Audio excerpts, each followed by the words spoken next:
નમસ્કાર બાળ મિત્રો, બાલસભાના નવા એપિસોડ માટે રેડી? તો ચાલો આજની નવી વાર્તા. એક વખત એક મગર ઘણા દિવસથી કંઈ ખાવાનું નહોતું મળ્યું તો સાવ બીમાર અને અશક્ત થઈ ગયો હતો અને પાણીમાંય નહોતો, પાણી સાવ સુકાઈ ગયું હતું. હવે એ છે ને સાવ મરવા જેવો થઈ ગયો. ત્યાં એક ગોવાળ નીકળ્યો. એણે જોયું, ગાય ચરાવતો તો એણે જોયું કે મગર સાવ બીમાર હાલતમાં છે. મગરે કીધું કે ભાઈ, તું મારી મદદ કરીશ? મને અહીંયા બાજુમાં જ તળાવ છે, એમાં મને તું મૂકી જા ને. ગોવાળને એમ થયું મૂકી તો જાઉં, પણ પછી તું મને ખાઈ જઈશ. મગરે કીધું નહીં ખાઈ જાઉં, હું તને સાચે નહીં ખાઈ જાઉં. મારામાં જરાય શક્તિ નથી, હું જો પાણીમાં નહીં જાઉં તો મરી જઈશ. ગોવાળને એની દયા આવી ગઈ એટલે એણે શું કર્યું ખબર છે? એને ત્યાં લઈ ગયો, નજીક તળાવ હતું ને ત્યાં મૂક્યો કે હવે તું જતો રહે. મગર કે ના, એમ નહીં જાઉં, હું અંદર કેમ જઈ શકીશ? મારી પાસે તો એટલી તાકાત જ નથી, મને થોડોક હજી થોડોક અંદર, એમ કરીને સાવ પાણીની વચ્ચે લઈ ગયો. હવે પાણીની વચ્ચે લઈ ગયો પછી તો મગરે શું કર્યું ખબર છે? કે હવે હું તને ખાઈ જઈશ. ગોવાળ કે આ તો ખોટું કહેવાય, તે મને કીધું હતું કે તું મને નહીં ખાય, મેં તારી મદદ કરી. મગર કે કાંઈ નહીં, હું તો ઘણા દિવસથી ભૂખ્યો છું, હું તને ખાઈ જઈશ. ત્યાં એક ગધેડો નીકળ્યો એટલે ગોવાળે કીધું કે ગધેડા ભાઈ ઊભા રહ્યો, જો મગરે મારી સાથે શું કર્યું, આ કંઈ ન્યાય કહેવાય? મેં એનો જીવ બચાવ્યો. ત્યાં તો છે ને ગધેડાએ શું કીધું ખબર છે? એ કે બધા એવું જ હોય, બધી જગ્યાએ આવું જ ચાલે છે, ક્યાંય ન્યાય જેવું છે જ નહીં. બધા શું કરે છે ખબર છે? હું જ્યારે મારી જાત ચાલતી હતી તો બધાએ માલિકે મારી પાસે કામ કરાવ્યું, મને સારી રીતે રાખ્યો. પછી હું જ્યારે નિર્બળ થઈ ગયો, હું કામ કરી શકું એમ નહોતો, તો મને મારીને કાઢી મૂક્યો. એમ કંઈ નહીં તો ચાલતો થયો. ગોવાળને એમ થયું કે અરે રે, હવે હમણાં ખાઈ જશે. ત્યાં તો છે ને એક બીજા બળદ નીકળો એટલે કે બળદભાઈ ઊભા રહ્યો, ન્યાય કરતા જાઓ, જો મેં આ મગરનો જીવ બચાવ્યો અને મગર તો હવે મને મારી નાખવાની વાત કરે છે. મગર કે પણ હું ભૂખ્યો છું, આમાં કાંઈ ન્યાય અન્યાય જેવું ન હોય. બળદ કે સાચી વાત છે, બધાએ આવા જ છે, દુનિયા આખી આવી જ છે. મેં જ્યાં સુધી કામ કરી શકું એમાં તો મારા માલિકે મારી પાસે કામ કરાવ્યું, અને હું જ્યારે પાછો થોડોક દુર્બળ થઈ ગયો તો માલિકે મને મારીને કાઢી નાખ્યો. એમ કહીને એ જતો રહ્યો. મગર કે થઈ ગઈ, દુનિયામાં જોવાઈ ગયું બધા શું કરે છે. તે મારો જીવ બચાવ્યો બરાબર છે, મને પાણીમાં નાખ્યો, પણ અત્યારે મને ભૂખ છે એટલે હું તને ખાઈ જઈશ. હજી તો આમ વાત કરતા ત્યાં એક શિયાળ નીકળ્યો. શું થયું? ગોવાળે તો આખી વાત કરી.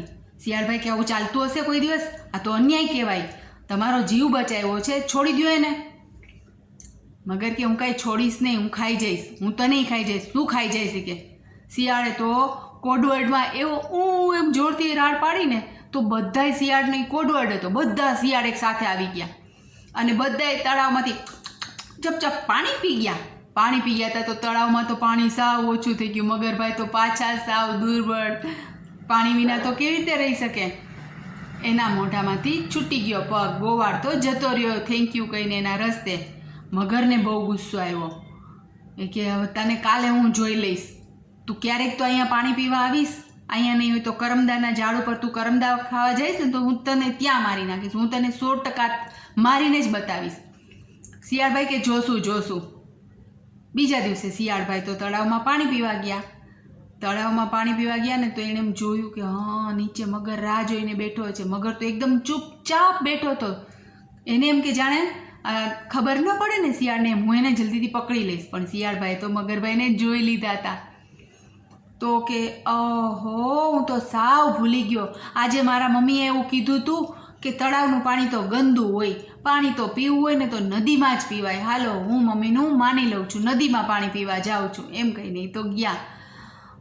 મગરભાઈ કે આજે બચી ગયા છો, એમ કહીને બીજા દિવસે તો એ નદીના પાણીમાં છુપાઈ ગયા. હવે શું થયું? બીજા દિવસે એ તો આમ છુપાયેલા હતા પણ પાણીમાં દેખાઈ ગયા. શિયાળભાઈને પાછી ખબર પડી ગઈ કે આજે અહીંયા નદીમાં મારી રાહ જોવે છે અને મને મારશે. શિયાળભાઈ કે મારા મમ્મી તો કાલે ખીજાણા કે એવું કોઈ દિવસ હોય નદીનું પાણી ચોખ્ખું ને ઓલું પાણી? મેં એવું કીધું જ નથી, આજે તળાવનું પાણી પીજે, આજે તો હું તળાવનું પાણી પીશ. એમ કરીને એ ત્યાંથી જતા રહ્યા. મગરને એમ થયું આજે પાછો છટકી ગયો, હું નહીં છોડું, હું કાલે છે ને કરમદાના ઝાડ ઉપર ચડીને બેસીશ, એની રાહ જોઈશ અને જેવો એ ખાવા આવશે પકડી લઈશ. બીજા દિવસે તો સાચે એવું થયું, એ તો ઝાડ ઉપર છુપાઈને બેસી ગયા અને શિયાળભાઈનો પગ પકડી લીધો. શિયાળભાઈએ જોઈ લીધું કે મગર મારો પગ પકડી લીધો, હવે ગયા. પણ એણે શું કર્યું ખબર છે? એ કે મગરભાઈ થેન્ક યુ, તમે ડાળીને પકડી લીધી, ક્યાંક મારો પગ પકડી લીધો હોત તો મારું શું થાત? મગરને એમ થયું અરે રે મેં નકામી ડાળી પકડી લીધી છે, એમ કરીને મોઢામાંથી કે ડાળીનો ઘા કરતો. જ્યાં કર્યો ત્યાં તો શિયાળભાઈ ધપ કરતા નીચે છટકી ગયા. હા, મગરને ખબર પડી ગઈ કે આ શિયાળ તો બહુ લૂંચાઈ કરે છે, ગમે તેમ કરીને મને મારી પાસેથી છૂટી જ જાય છે. હવે કાલ તો છે ને હું છુપાઈ અને એના ઘરમાં આમ બેસી જઈશ, એનું દર જે છે ને ત્યાં બખોલમાં જતો રહીશ, અને જેવો એને ઘરમાં આવશે બખોલમાં આવ્યા ભેગો હું એને મારી નાખીશ.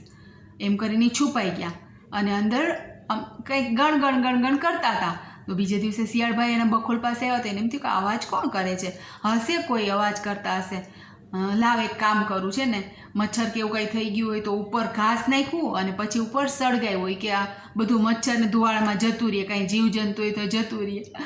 અરે રે મગરભાઈને તો એટલી ગરમી લાગી, દાહીજા અને ભાગ્યા સીધા તળાવમાં. ઓમાં ગરમી લાગી. શિયાળભાઈ તો પાછા બચી ગયા. જોયું, કેટલી વખત એની ઉપર મુશ્કેલી આવી હતી, પણ દરેક વખતે બુદ્ધિથી કંઈકનું કંઈક કરી પોતાની જીવ બચાવી લીધો અને સાચો ન્યાય પણ કર્યો, ગોવાળનો જીવ પણ બચાવ્યો. મજા આવી તો શું કરશું? લાઈક કરશું, શેર કરશું અને ચેનલને સબસ્ક્રાઈબ કરશું. બધું કરતાં મેઇન વાત ક્યારેય નહીં ભૂલીએ, પપ્પા મમ્મીનું માનશું. Bye bye, take care.